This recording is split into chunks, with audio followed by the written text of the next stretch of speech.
పర్యటించారు. వృద్ధులు, దివ్యాంగుల రేషన్ సరుకుల కోసం రావద్దని సూచించారు. వృద్ధులు, దివ్యాంగుల కోసం అధికారులే వాళ్ల ఇంటికి వచ్చి సరుకులు అందజేస్తారన్నారు.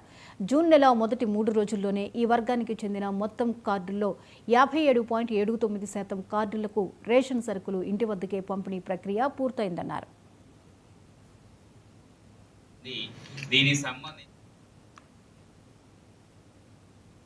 వాహనాల ద్వారా జరిగేది. మనం ఇప్పుడు రేషన్ షాపులు ఓపెనింగ్ ద్వారా ప్రజలందరికీ కూడా రేషన్ షాప్ వద్దనే 1వ తారీఖు నుంచి 15వ తారీఖు వరకు కూడా ప్రతిరోజు ఉదయం 8 గంటల నుంచి 12 గంటల వరకు, మధ్యాహ్నము 4 గంటల నుంచి 8 గంటల వరకు కూడా రేషన్ పంపిణీ చేయబడుతుంది.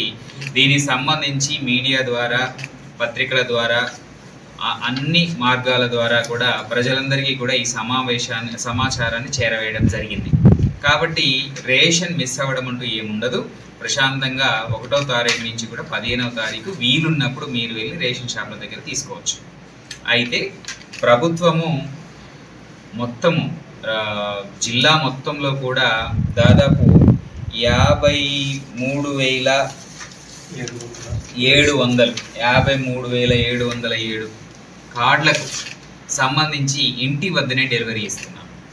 అంటే ఈ 53,707 మంది ఎవరయ్యా అంటే అబౌవ్ 65 ఇయర్స్, అంటే 65 సంవత్సరాలు పైబడిన వారు, అలాగే వికలాంగులు ఎవరైతే ఉన్నారో ఆయా కుటుంబాలకి రేషన్ డీలరే వెళ్ళి వాళ్ళ ఇంటి వద్దనే డెలివరీ చేయడం జరుగుతుంది.